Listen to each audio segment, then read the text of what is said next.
Are you struggling with anger and seeking inner peace? In this video, we will explore the profound wisdom of Buddhism to help you let go of the anger in your heart and find true serenity. Lesson 1. Anger means you're hurt inside. Notice it. Anger is a powerful emotion. It can make you feel strong and in control. But often, anger is a sign of deeper pain.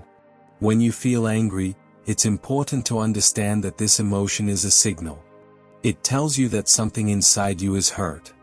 This hurt can come from many places. It could be a past experience that left a deep wound. It could be a current situation that makes you feel helpless or unheard. Whatever the cause, the first step is to notice this anger. Buddhism teaches us to be mindful. Mindfulness is about being present in the moment. It's about observing your thoughts and feelings without judgment. When you feel angry, take a moment to pause. Notice the physical sensations in your body. Your heart might be racing. Your muscles might be tense. Your breath might be shallow. These are all signs that your body is responding to your anger. For example, you might feel angry because someone cut you off in traffic. But if you look deeper, you might find that you're really angry because you feel disrespected. Or you might feel angry because you're stressed about being late. The traffic incident was just the trigger. The real cause of your anger is something else. Noticing your anger also helps you to see its impact.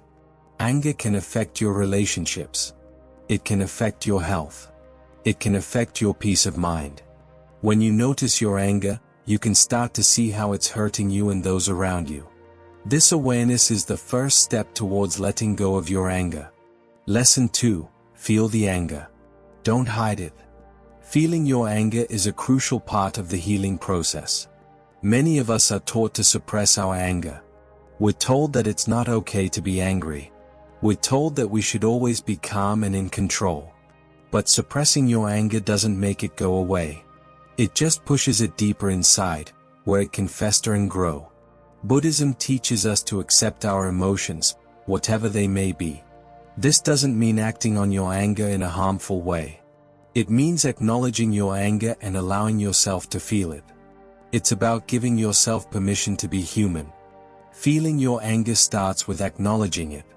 When you feel angry, say to yourself, "I am feeling angry right now."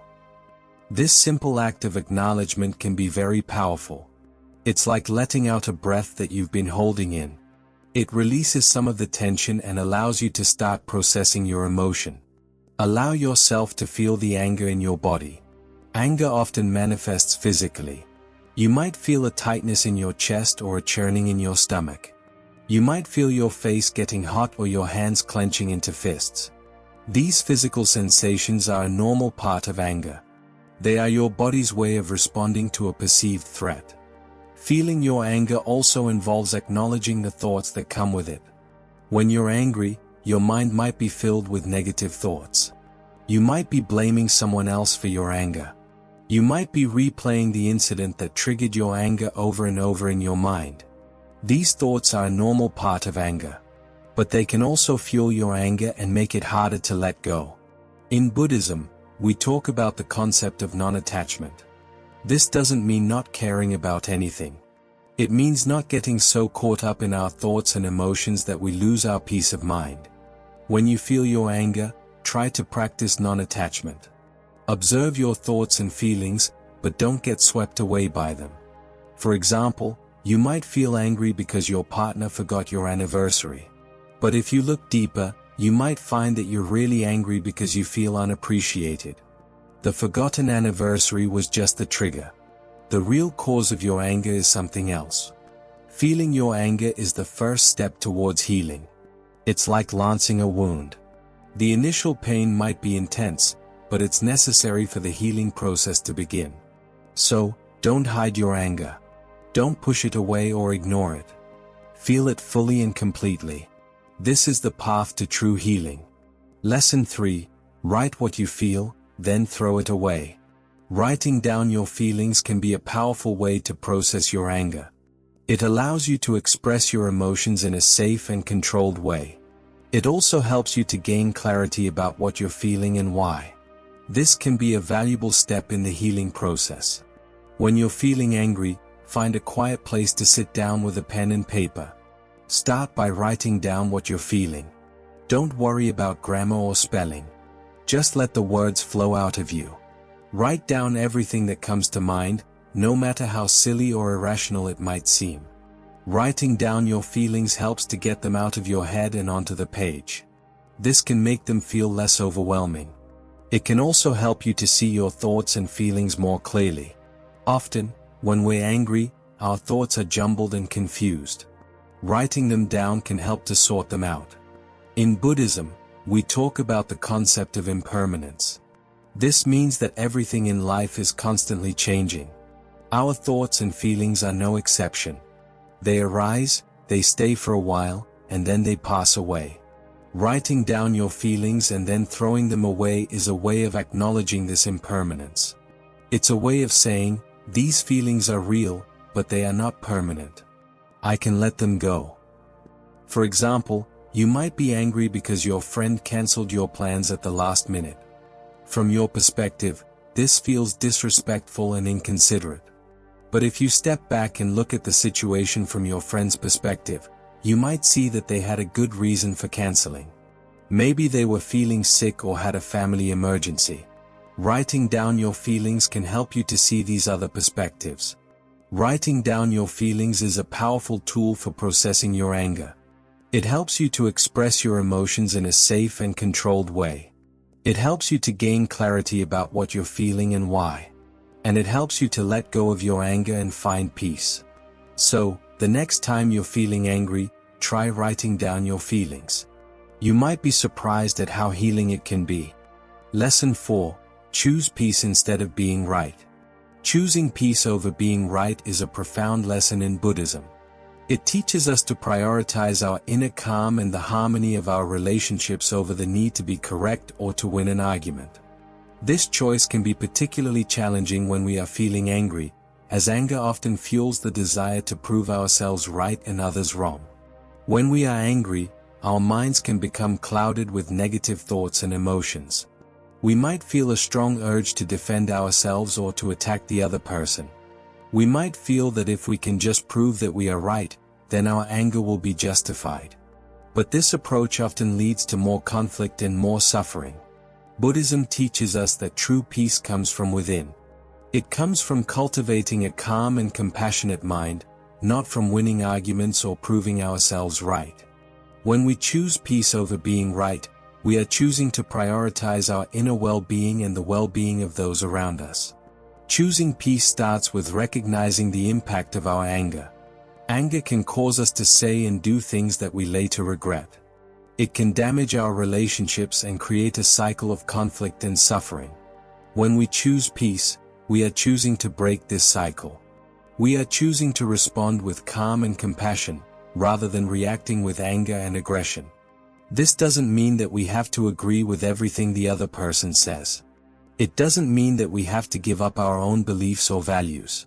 It simply means that we choose to express our views in a calm and respectful way, without the need to prove ourselves right or to make the other person wrong.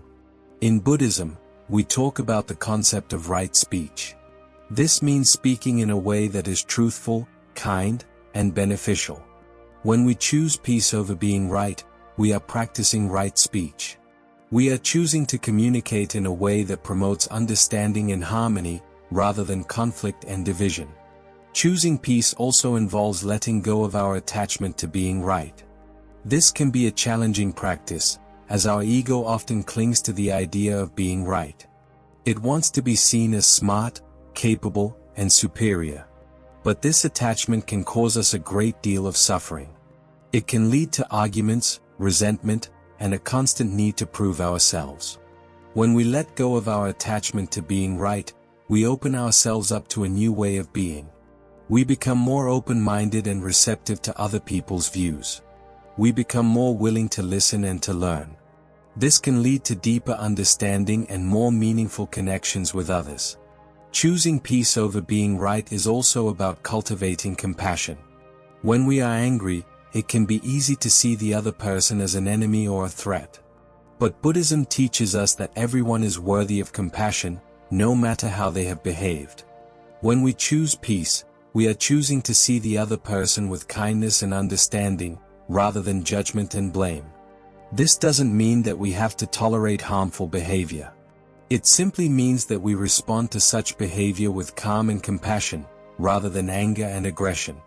We set boundaries in a firm but kind way, without the need to prove ourselves right or to make the other person wrong. Choosing peace over being right is a powerful practice. It helps us to cultivate inner calm and to promote harmony in our relationships. It helps us to let go of our attachment to being right and to open ourselves up to new perspectives.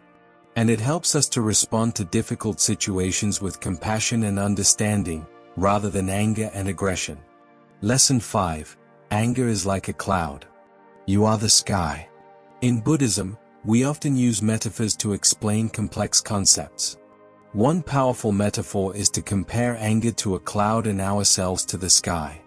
This metaphor helps us understand that anger is a temporary and passing emotion, while our true nature is vast, open, and unchanging. Imagine the sky on a clear day. It is vast, open, and blue. Now imagine a cloud passing through the sky. The cloud might be dark and stormy, but it doesn't change the nature of the sky. The sky remains vast, open, and blue, even as the cloud passes through it. In the same way, anger is like a cloud that passes through our minds. It might be dark and stormy, but it doesn't change our true nature. Our true nature is like the sky, vast, open, and unchanging. No matter how angry we feel, our true nature remains peaceful and calm. This metaphor can be very helpful when we are feeling overwhelmed by anger. It reminds us that our anger is just a temporary emotion. It is not who we are. It is something that is passing through us, like a cloud passing through the sky. When we remember this, we can start to observe our anger with more detachment. We can see it as something separate from ourselves, rather than something that defines us. This can help us to feel less overwhelmed and more in control. In Buddhism, we talk about the concept of non-self. This means that our true nature is not defined by our thoughts, feelings, or experiences. These things are constantly changing and impermanent. Our true nature, on the other hand, is unchanging and eternal. It is like the sky that remains constant, even as clouds pass through it.